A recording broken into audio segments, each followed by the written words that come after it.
Assalamualaikum warahmatullahi wabarakatuh. Semangat pagi teman-teman. Hari ini kita akan coba bahas list saham yang memiliki potensi dividen di atas 9%. Kemarin ada yang di request juga yang di atas 10%. Mungkin saya coba upload di besok. Jadi yang hari ini yang 9% dulu. Insya Allah kalau ada waktu besok atau lusa yang 10% kita buatkan ya. Oke, langsung saja. Jadi di saham pertama ini adalah IPCC, Indonesian Kendaraan Terminal. Kodenya IPCC, ini bergerak di bidang infrastruktur dan transportasi. Price terakhir di Rp1.000, ini di hari Kamis kemarin, minus 3,5% dibandingkan hari sebelumnya. Transaksi harian juga lumayan. Ini dividen time-nya sekitar Desember sama Juli, jadi 2 kali. Sehingga kalau 99% ini posisinya adalah dalam 1 tahun. Dengan asumsi dividen payout ratio-nya 80%. EPS terakhirnya Rp112.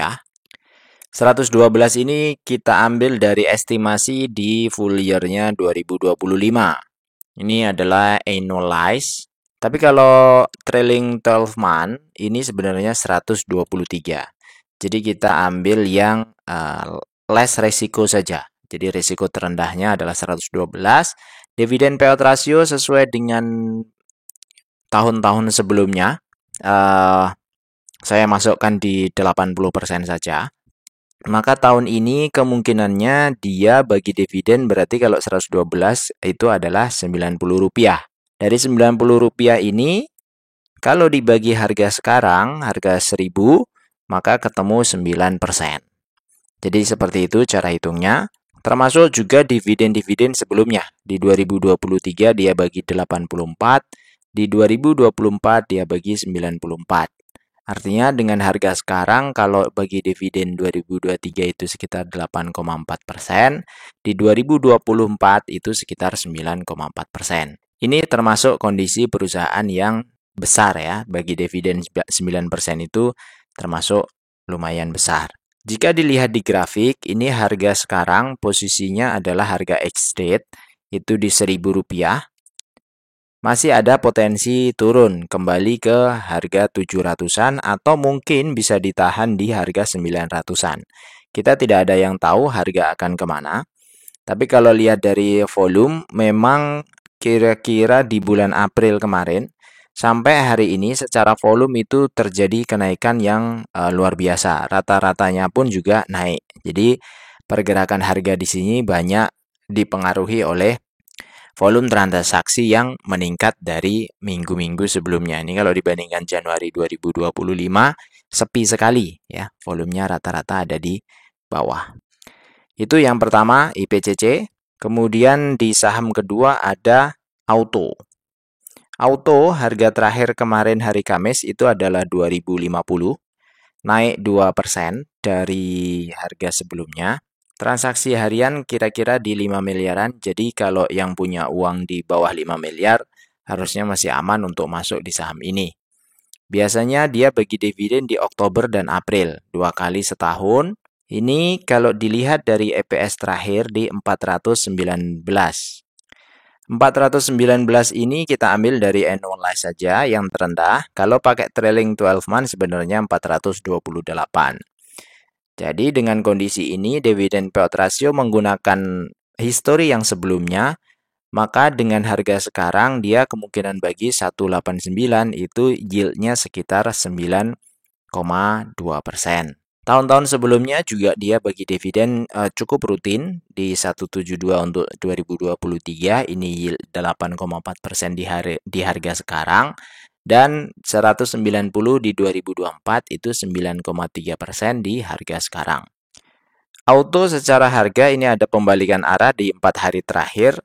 Kalau dilihat memang ini ada support ya, support yang sebelumnya adalah resisten menjadi support di sekitar 1.900. Tapi kalau ini jebol, misalnya ini nanti akan turun lagi ke bawah, ya kemungkinan di 1.800. Buat kita makin murah, makin bagus ya.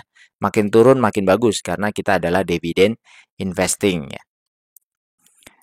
Oh ya, saya juga khusus untuk list ini adalah saham yang syariah sesuai channel. Jadi kita segmennya hanya bahas di syariah saja untuk yang saya masukkan ke dalam list eh, saham saya.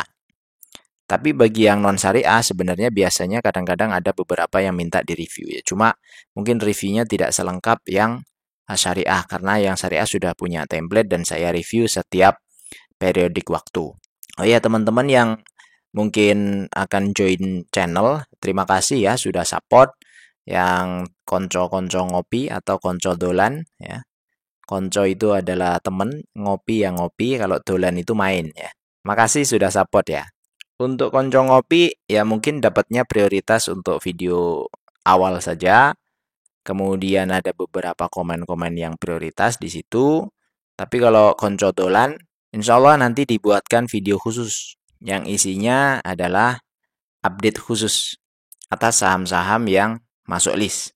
Tentunya saya coba berusaha untuk update-nya lebih faktual ya. Kalau update-update seperti ini mungkin seminggu sekali, tapi kalau update yang khusus bisa jadi 2 minggu, 1 minggu 2 kali bisa jadi, atau uh, secara peringkat adalah yang peringkat-peringkat khusus.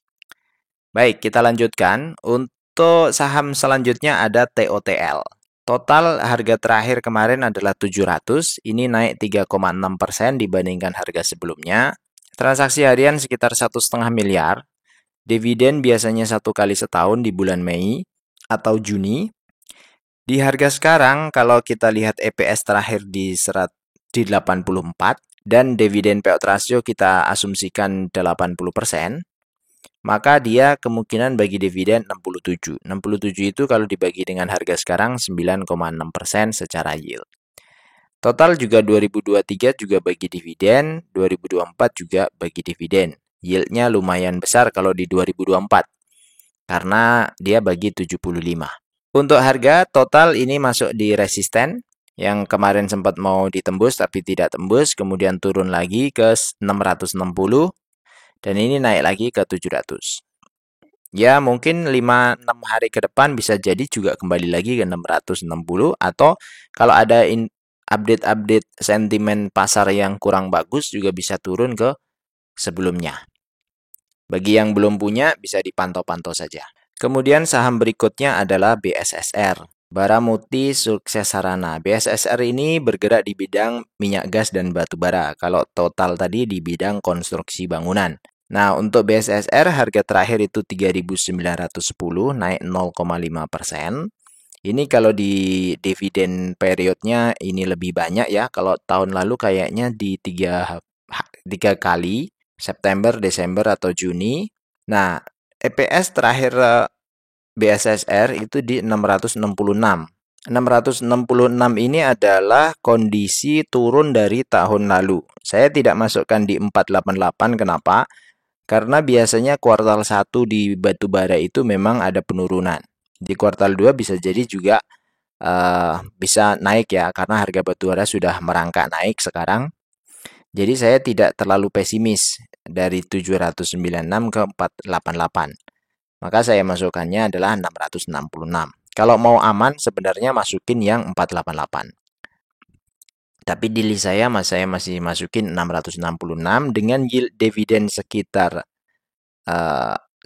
payout ratio sekitar 57%, maka yieldnya kemungkinan di 9,8% jika dilihat dari harga sekarang. Ini BSSR termasuk saham yang rutin bagi dividen. 2023 dia bagi juga 11%. Kalau di harga sekarang, di 2024 dia juga bagi 456. Jadi 4567 dan 456 ini dividen 2 tahun terakhir. Kekurangannya BSSR adalah laporan cadangan batubaranya. Itu laporan terakhir tinggal sisa sekitar 2 tahunan.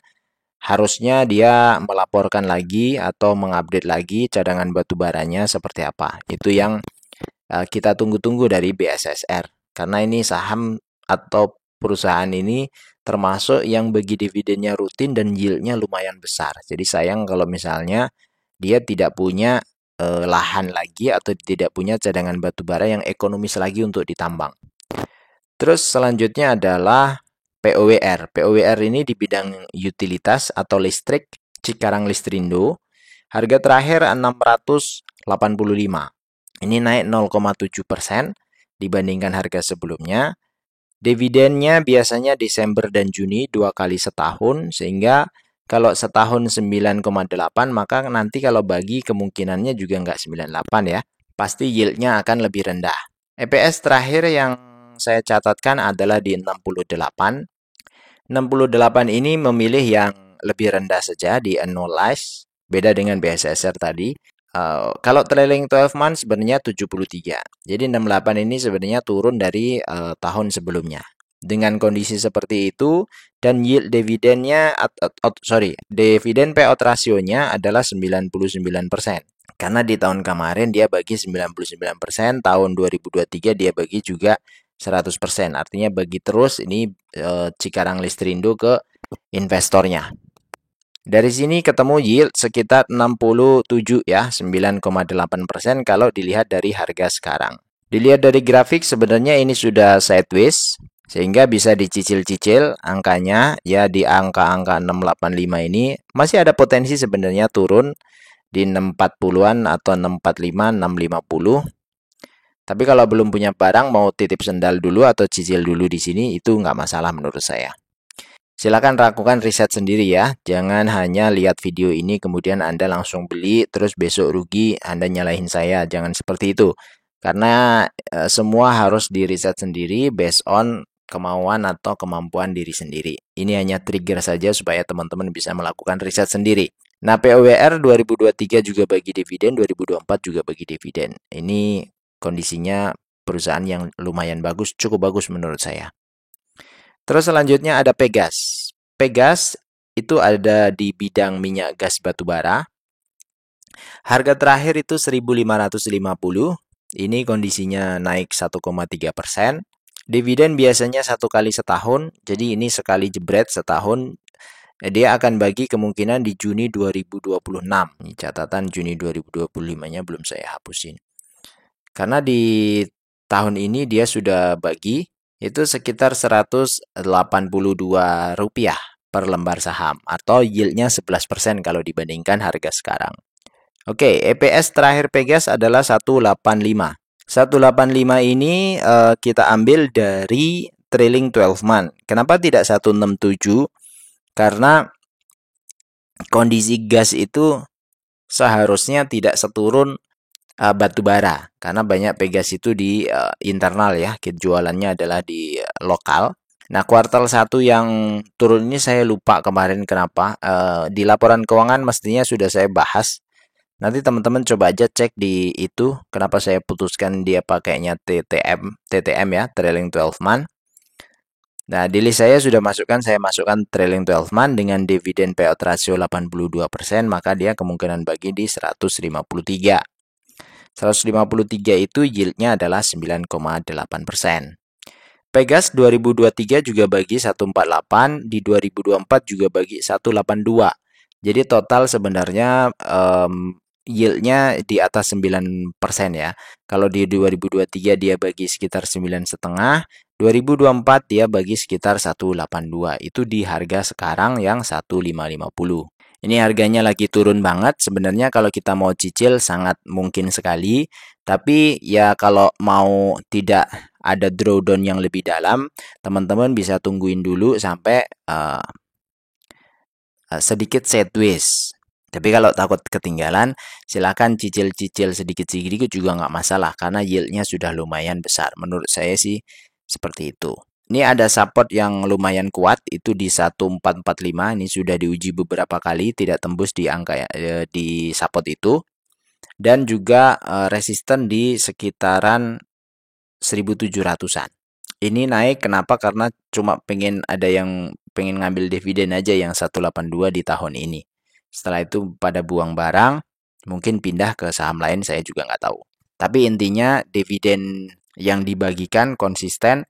Dan kalau kita hanya membeli pas waktu mau pembagian dividen saja, ya sebenarnya secara style investing mungkin kita tidak dimasukkan ke dalam dividen investor. Tapi momentum-momentum saja gitu. Nah, bagaimana kalau kita masukkan ke dividen for living? Kita skemakan kebutuhan pensiun besok itu 10 juta per bulan atau 120 juta per tahun. Kalau mereka yield dividennya itu adalah yang tertinggi ya, 9,8% atau pakai Pegas, maka nilai investasi kita itu harus 1,2 miliar. Itu adalah uang sekarang. Tapi karena pensiun kita itu 25 tahun lagi, misalnya kita sekarang umurnya 30 tahun dan pensiun di umur 55, maka ketika 25 tahun lagi dengan asumsi inflasi 2,5%, 10 juta hari ini itu setara dengan 18 juta nanti di 25 tahun lagi. Maka dividennya pun juga harus 200 jutaan. Maka nilai investasinya pun juga harus 2,2 miliar, bukan 1,2 miliar seperti uang saat ini. Nah, dengan cara seperti ini, target seperti ini, kita mau cicil dividen. Asumsi kenaikan pencicilan lagi. Maksudnya cicilan sahamnya, supaya kita mendapatkan dividen yang baik, itu kita nyicil 2 juta per bulan. Selama 5 tahun pertama, itu periodenya tetap. 5 tahun ke berikutnya, itu naik 20% ya. Jadi 2,4. Ini sudah saya grafikan di atas. Jadi grafik di atas itu ngambil dari kertas kerja yang ada di bawahnya. Nah, modal awal 50 juta, maka di tahun pertama itu 74 juta. Karena 50 ditambah 2 juta kali 12 atau ditambah 24 juta ini. Maka 74 juta tahun pertama, 98 juta tahun kedua, 129 tahun ketiga, dan seterusnya. Dividen yang diterima di tahun pertama tidak dibagikan atau tidak diambil, tapi direinvestasikan kembali. Maka selama 25 tahun ini tahun 5, 10, 15, 20, 25. Itu kita nyicilnya dari awalnya 2 juta per bulan jadi 4,1 juta per bulan. Tapi dividen yang kita terima yang awalnya periode pertama itu adalah 1.785 seperti ini ya. Di tahun kelima 1785. Periode kedua itu menjadi 4.279. Periode ketiga menjadi 8.500.000, periode keempat 15 juta, periode kelima 27 juta. Jadi kalau kebutuhan kita 18 juta, maka ini sebenarnya sudah bisa mencukupi kebutuhan hidup kita. Bagaimana kalau diteruskan sampai tahun ke-30? Ini adalah jadi 46 juta per bulan yang kita dapatkan. Artinya di tahun ke-25 tadi jadi 3 miliar investasi kita. Di tahun ke-30 bisa jadi 5 miliar investasi kita. Ini dari dividen saja. Belum ada capital, belum ada yang lain-lain. Tapi tidak dipotong yang lain-lain juga. Tidak dipotong zakat, tidak dipotong pajak, tidak dipotong apapun. Hanya dividen di reinvesting, dividen di reinvesting, dan seterusnya. Saya kira cukup untuk video kali ini. Sampai jumpa lagi di video berikutnya. Untuk yang request-request, mohon maaf belum bisa saya sampaikan. Ini lagi liburan juga, jadi videonya yang ringan-ringan saja. Terima kasih. Wassalamualaikum warahmatullahi wabarakatuh.